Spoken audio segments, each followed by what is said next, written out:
The day Clara Bell was weighed against a barroom debt, the whole town stood close enough to hear the coins.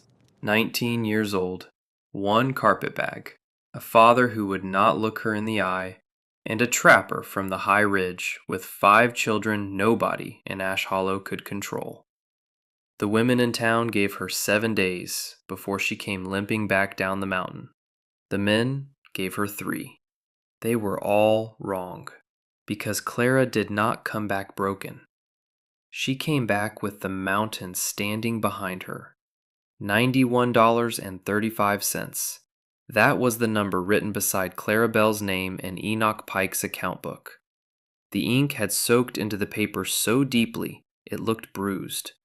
Her father's thumbprint sat below it in a dark brown smear, half whiskey, half dirt. "Girl can work," her father muttered. He said it to the counter, not to Clara. "Knows biscuits, knows washin', don't eat much." Behind him, the store had gone still. Even the hanging coffee scales seemed to stop swinging. Elias Ward stood at the end of the counter in a coat made from wolf hide and weather. He was tall enough to make the low beams look lower, with a beard blackened by smoke and a face that looked carved out of river stone. He did not stare at Clara the way men usually stared at girls who had run out of protection. He looked at her once. Not kindly. Not cruelly. Like a man looking at a storm he did not have time to fear. He set a buckskin pouch on the counter. The coins inside struck wood with a flat, final sound. Clara's father reached for the pouch too quickly. Clara watched his hand close around the money and felt something inside her go quiet. Not gentle, not peaceful, just quiet. Enoch Pike dipped his pen and scratched a line through the debt. Paid. That one word looked cleaner than anything else on the page. Elias turned toward the door. "My wagon's outside." Clara picked up her carpetbag before anyone could tell her to. No one wished her luck. Mrs. Harlan from the bakery pressed her lips together as if she were watching a burial. 2 miners by the assay office whispered behind their hands. A boy near the horse trough grinned and held up 3 fingers, taking bets on how many days she would last among the Ward children. Clara climbed into the wagon alone. The bench was cold enough to bite through her skirt. Elias took the reins and clicked his tongue to the mules. Ash Hollow slid behind them in a brown smear of mud, glass, and faces. For the first hour, neither of them spoke. The trail rose out of the valley and tightened into black pine. The air thinned. The sun dropped early behind the teeth of the ridgeline, leaving the road in a blue cold that crawled under Clara's coat. She kept both hands wrapped around the handle of her carpetbag. It held 2 dresses, 1 comb, a tin photograph of her dead mother, and a pair of stockings she had darned until the wool was more patched than wool. Elias did not ask if she was cold. At the second switchback, he finally spoke. "There are 5 of them." Clara looked at him. "Children?" He nodded once. "Silas is 13, Bess is 10, Orrin is 8, May is 5, little Ruth is not quite 3. The mules strained up the grade. "Their mother died last winter. Lung fever. I cut timber and run traps. They have been raising each other since." Clara waited. Elias kept his eyes on the trail. "They bite, steal, lie, and throw things when they do not get their way." "I have lived with drunk men," Clara said. "Children will have to work hard to impress me." Something moved under Elias's beard. It might have been almost a smile, but it vanished before it became one. "I did not buy you to be their mother."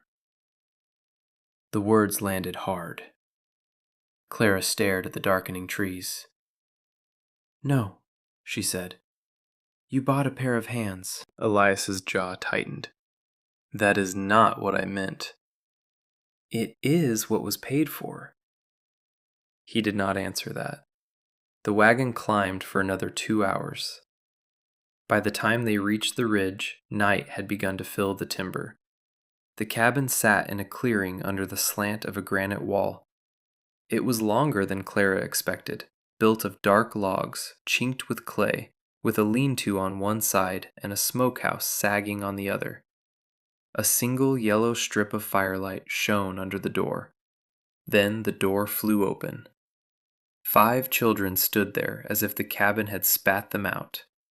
The oldest boy, Silas, held a shotgun nearly as long as he was. His hair hung in pale ropes around a face too sharp for 13.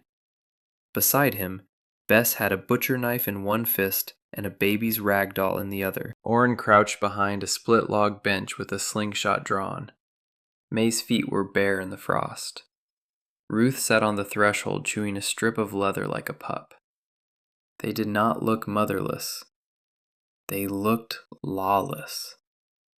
Elias stepped down from the wagon. Silas, put it away. Silas's eyes cut to Clara. Who is that?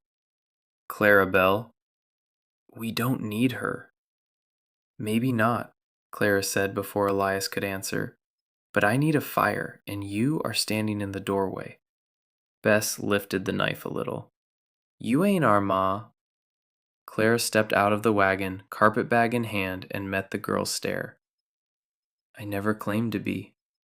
She walked past the blade, past the shotgun, past the baby chewing leather, and into the cabin. The smell struck her first.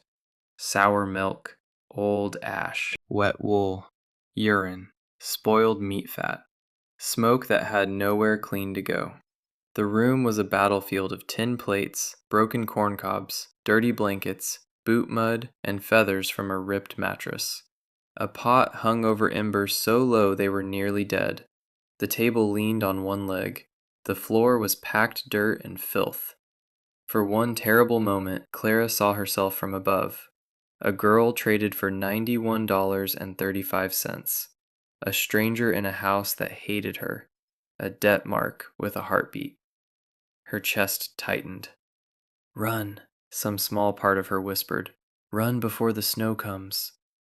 Instead, Clara set her carpetbag on the table and took off her gloves. She picked up the fire poker and drove it deep into the coals. Sparks shot up the chimney in a brief orange storm. Then she turned to the children. 2 buckets of water, she said. Now. Nobody moved. Clara looked at Silas and the shotgun. If that gun can hold you upright, it can walk you to the spring. Silas blinked. Bess frowned. Orrin lowered the slingshot by an inch. Behind Clara, Elias stood in the doorway with the cold around his shoulders.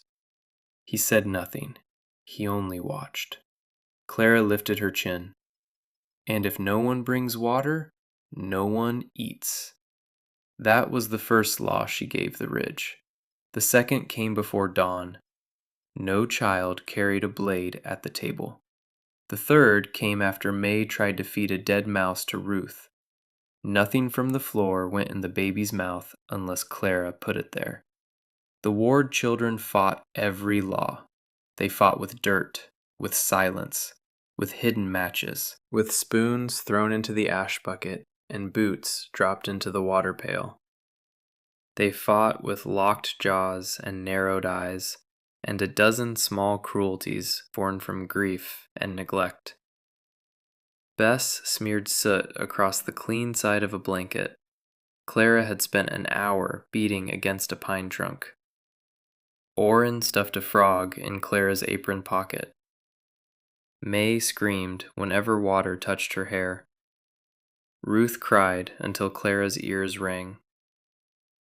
But Silas fought the coldest. He did not waste his strength on tantrums. He waited. He watched. He found what took the most work and ruined that. If Clara hauled spring water, Silas tripped over the bucket. If she got a clean blaze going, he pushed green wood into the stove until smoke filled the room and Ruth coughed. If she swept the floor, he tracked mud through the center like a man signing his name. Elias left before sunup every morning. He brought in logs, meat, and silence. He never raised his voice. He never asked Clara if she was managing. That somehow angered her more. By the fourth evening, Clara's palms had split open. Her wrists ached from wringing bedding in lye water. A raw mark circled her thumb where Ruth had bitten her hard enough to draw blood. She had boiled beans with salt pork and a heel of onion until the smell almost covered the cabin's sourness. She set 6 plates on the table, keeping the smallest portion for herself. Silas came in last. He looked at the plate. Then he looked at Clara. With one slow sweep of his hand, he knocked the food onto the dirt floor. The room froze. Bess stopped breathing. Orrin's eyes widened. May crawled under the bench. Silas stood with his shoulders squared, trying to wear a man's shape. My mother never served pig feed. For a second, Clara saw nothing but the red flash of her own rage. Not sadness, not patience, not womanly softness. Rage. She picked up the iron ladle from the stove and slammed it flat against the table. The crack split the room like a gunshot. Silas flinched. Clara stepped close enough that he had to look up at her. "Your mother is dead," she said, low and shaking. "And I will not let you use her name as a club every time your belly is full enough to be proud." His face went white.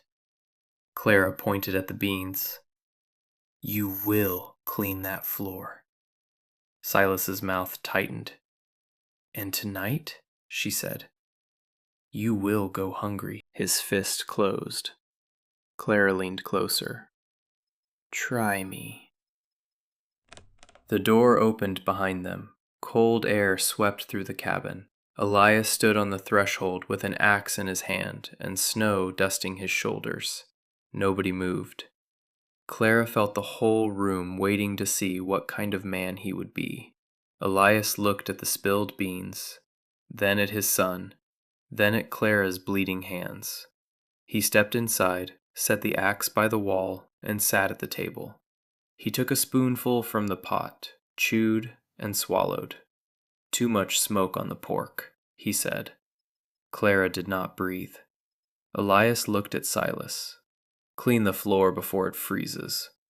Silas's jaw worked as if he were chewing glass. Then he knelt. The scrape of rag over dirt sounded louder than the wind. Clara turned back to the stove before anyone could see her knees weaken. That night, after the children finally slept, Clara sat beside the hearth wrapping strips of boiled linen around her palms. Elias sat across from her, oiling a trap spring. For a long while, there was only the fire. "He misses her," Elias said. Clara pulled the cloth tight with her teeth. "So do they all." The trap spring clicked softly. "I do not know how to raise them."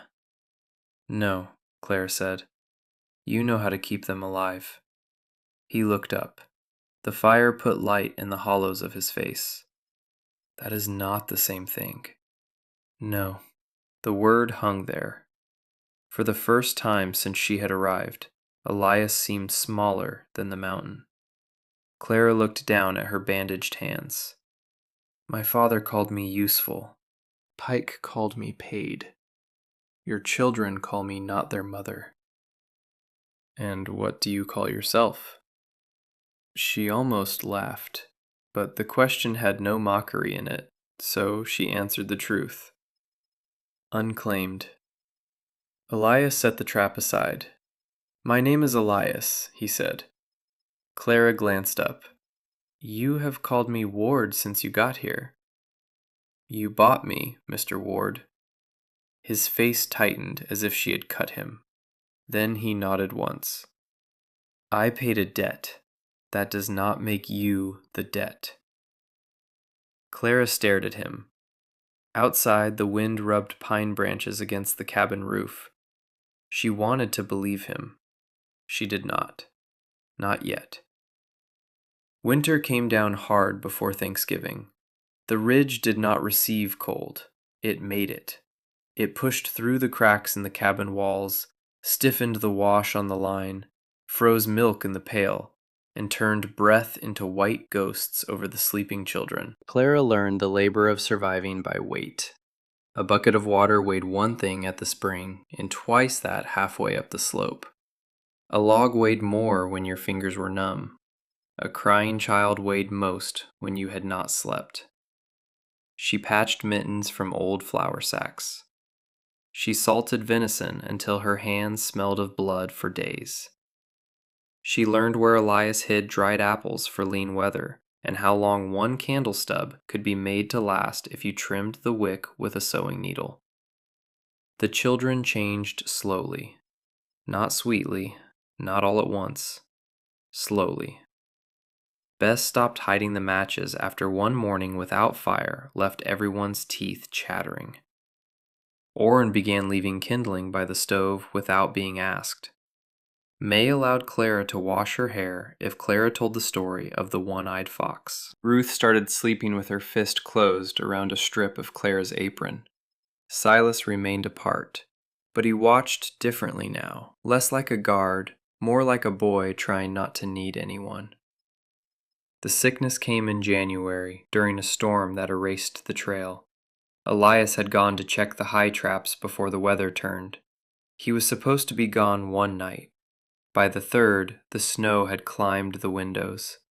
Clara was cutting the last frozen turnip into soup when she heard Ruth cough. It was not an ordinary cough. It was wet and deep and wrong. Clara set down the knife. In the corner, Ruth lay under a patched quilt with her mouth open, pulling at air that would not come. Her cheeks burned red. Her hair stuck damply to her forehead. Each breath rattled, as if something inside her small chest had come loose. Bess began to cry. Silas did not. He knelt beside Ruth with both hands on the quilt. "That's how Ma sounded," he whispered. The cabin seemed to tilt. Clara felt fear rise cold and clean through her. Not for herself, for the roof, for the children, for the fragile thing they had begun to build without admitting it. She stood. "Orrin, fill the kettle with snow. Bess, bring the willow bark from the upper shelf. May, stay by the fire and do not move. Silas." He looked at her. "All the dry wood, every stick. We keep this cabin hot." He ran. For 2 days, Clara fought the rattle in Ruth's chest. She boiled pine needles until the room smelled sharp enough to sting the eyes. She held Ruth beneath a blanket tent and made her breathe the steam. She cooled the child's head with cloths and warmed her feet with stones wrapped in wool. Ruth clawed at her, bit her, wept without sound when the coughing stole her breath. Clara did not let go. "Breathe," she whispered again and again into the damp curls. "You stubborn little scrap. Breathe." Silas worked beside her until his face went gray. He hauled snow, fed the fire, crushed willow bark between 2 stones, held Ruth upright when Clara's arms trembled. Once, near midnight, Ruth's lips turned blue. Bess screamed. Clara slapped the child's back with the heel of her hand. Once, twice, again. Ruth coughed up a rope of phlegm and dragged in a breath so thin it barely counted. Clara started shaking then, but she did not stop. Near dawn on the 3rd morning, the door burst open. Elias stumbled in white with snow, beard frozen, coat stiff, one sleeve torn dark with blood where a trap chain had caught him. He stopped at the sight of the cabin. The windows streamed with heat. Wet blankets hung over chairs. The stove glowed red. Bess and Orrin slept in a heap near the wood box. May snored under the table. Silas sat on the floor against Clara's skirt, asleep from exhaustion. And Clara sat in the rocker with Ruth limp against her chest, breathing. Not easily, but breathing. Elias crossed the room slowly. His eyes moved from Ruth's face to Silas's hand gripping Clara's hem, then to Clara's bitten wrist, her smoke-blackened dress, her bloodshot eyes. "She stopped twice," Clara said. Her voice sounded torn. "I brought her back." Elias removed his gloves, one finger at a time. Then he touched Ruth's cheek with the back of his hand. The child stirred but did not wake. He looked at Clara. There were words he did not know how to say. So he did what the ridge had taught him to do. He took the weight. Carefully, he lifted Ruth from Clara's arms and settled the child against his own chest. "Sleep," he said. Clara tried to stand. Her knees failed. Elias caught her before she hit the floor. His arm around her was not possession. It was shelter. For the first time since Ash Hollow, Clara let herself lean. Only for a moment. Only because she could not remain upright. But it was enough. By March, the snow softened into gray slush and the roof began to drip. Ruth lived. That became the family's private measure of time. Before Ruth nearly died. After Ruth breathed again. Even Silas changed after that. He did not apologize. Ridge children had not been taught the luxury of apology. Instead, he sharpened Clara's kitchen knife without being asked. He brought water before breakfast. When Ruth climbed into Clara's lap, Silas did not look away. One evening, Clara found a small wooden button on the table beside her sewing. It was clumsy, uneven, and sanded smooth. Silas stood by the door pretending not to care. "For your coat," he muttered. Clara picked it up. "Did you make this?" He shrugged. Old Antler was no good. She turned the button in her fingers. It was ugly. It was perfect. "Thank you." Silas looked down fast, as if gratitude were a hot coal. The ridge thawed fully in April. Mud swallowed the yard. The spring ran brown for 3 days. The flour bin emptied. The salt jar showed its bottom. Elias counted the remaining coins twice and frowned at the table. "We go down tomorrow," he said. Ash Hollow. The name moved through the room like a draft. Bess looked at Clara. "Do you got to stay there?" The question was small. Too small for the fear inside it. Clara folded a mended shirt over her arm. "No." Ruth, sitting on the floor, slapped both hands on Clara's boot. "No." Silas said nothing, but he leaned his rifle against the wall instead of taking it outside. The next morning, the whole ridge seemed to ride with them. Elias drove the wagon. Clara sat beside him in a coat he had cut down from one of his own. The sleeves rolled and stitched to fit. Bess and Orrin sat in the back among pelts and empty barrels. May sang nonsense to Ruth. Silas rode his pony beside the wagon, pretending he was there only to scout the road. When Ash Hollow came into view, Clara's throat tightened before she could stop it. The town had not changed. The same false front stores, the same muddy boardwalk, the same windows full of people pretending not to stare. But Clara had changed. Her hands were scarred, her shoulders stronger, her braid pinned tight, her boots mud stiff from work no parlor woman would understand. The wagon stopped before Pike's Mercantile. Faces appeared in every window. Elias stepped down first. For one foolish second, Clara thought he would offer his hand and make the town see her helped down like a lady. He did not. He stood by the wheel and waited. Clara climbed down by herself. Then Elias walked beside her. Not ahead, not behind, beside. The bell over Pike's door jingled. Enoch Pike looked up from a crate of lamp chimneys and nearly dropped one. "Clara Bell." "Mrs. Ward?" Elias said from behind her. The correction landed before Clara could decide whether it hurt or steadied her. Pike blinked. Clara placed a folded paper on the counter. 50 pounds of flour, 15 pounds of salt, coffee if it isn't burned, 2 spools of black thread, needles, kerosene, and 6 yards of brown wool. Pike stared. Then his eyes flicked past her shoulder to the window where half the town had gathered. "Your father was in last week," he said, lowering his voice. "Said if you came through, any spare coin ought to be held against his winter account." Clara felt the old chain slide toward her ankle. There it was. Not the mountain. Not the children. Not hunger or cold. That. A man's debts reaching for her from a page. She looked down at the account book on the counter. Different ink. Same prison. Pike tapped the ledger. Family obligation is family obligation.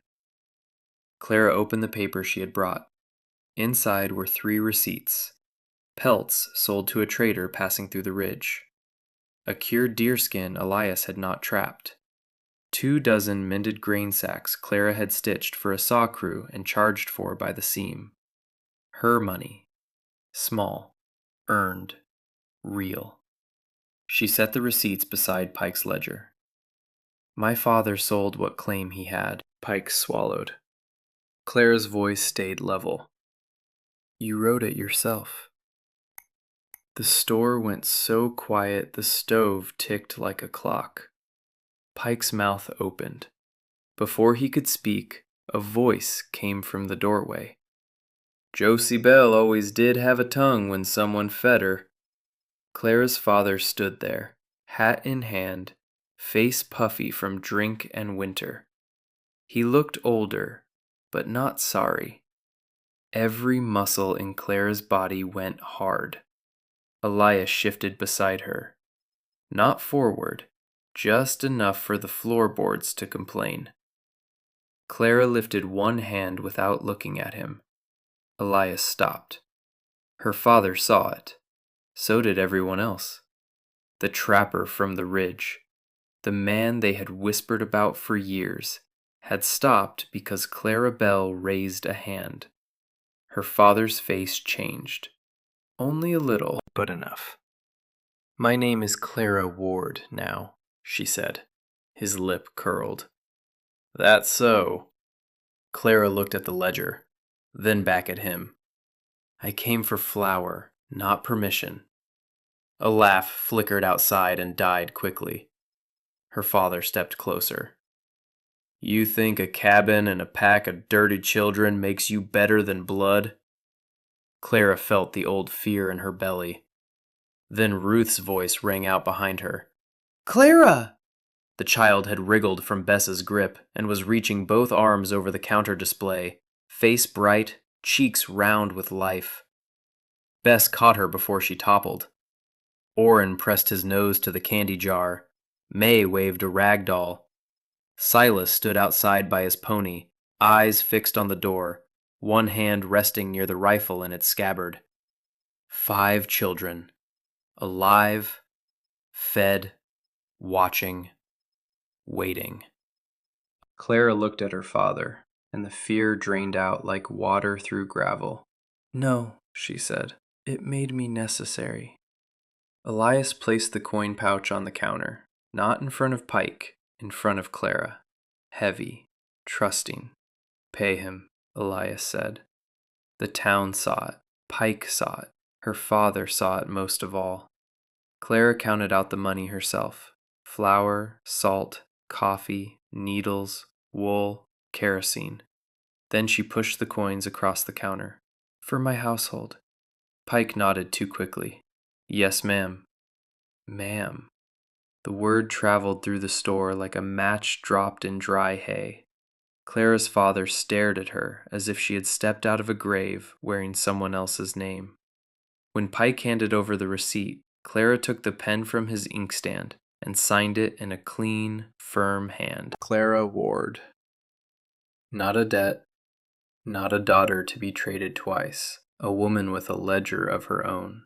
Outside, the town parted as the Ward children helped load the wagon. Bess carried the thread like treasure. Orrin dragged salt with both arms. May tried to lift the coffee and failed. Silas took the flour sack from Pike's clerk without a word and set it beside the others. Mrs. Harlan stood on the bakery steps, staring at Clara's coat, her scarred hands. The children gathered around her. "You lasted," Mrs. Harlan said softly. Clara looked at her. "No," she said. "I took hold." Elias heard that. His eyes warmed at the edges. The ride back up the mountain began under a pale spring sun. Ash Hollow shrank behind them, smaller with every turn of the wagon wheels. Halfway to the ridge, Ruth fell asleep in Clara's lap, with sticky candy on her chin. May leaned against Clara's side. Bess hummed to herself in the wagon bed. Orrin counted fence posts until he lost count. Silas rode close enough that his pony's shoulder brushed the wheel. Elias kept the reins loose. After a long while, he said, "Mrs. Ward?" Clara looked at him. He seemed almost embarrassed by the name he had given her in town. "I said it because Pike needed correcting," he added. Clara watched the pines darken above them. "Did you mean it?" Elias's hands tightened on the reins. "Yes." The word was rough. Honest. Clara looked down at Ruth, breathing warm against her skirt. Then at the flour, the salt, the wool, the children, the man beside her, and the hard road rising into trees. "I will decide what it means," she said. Elias nodded. "That is fair." A small smile touched Clara's mouth. The mountain waited ahead, cold and hungry and honest. It would not be easy. Nothing on the ridge was easy. The roof would leak, the children would fight, the stove would smoke. Elias would fall silent when words mattered. Clara would still wake some nights with the sound of coins hitting wood in her ears. But the sound was changing. It no longer sounded like a price. It sounded like proof. Ash Hollow had written Clara Bell into a ledger as a debt to be cleared. The ridge wrote her differently, in split wood stacked before storms, in 5 children breathing under one roof, in a man who walked beside her instead of ahead, and in a woman who climbed into the wilderness as a bargain and became the weight that held the whole house down.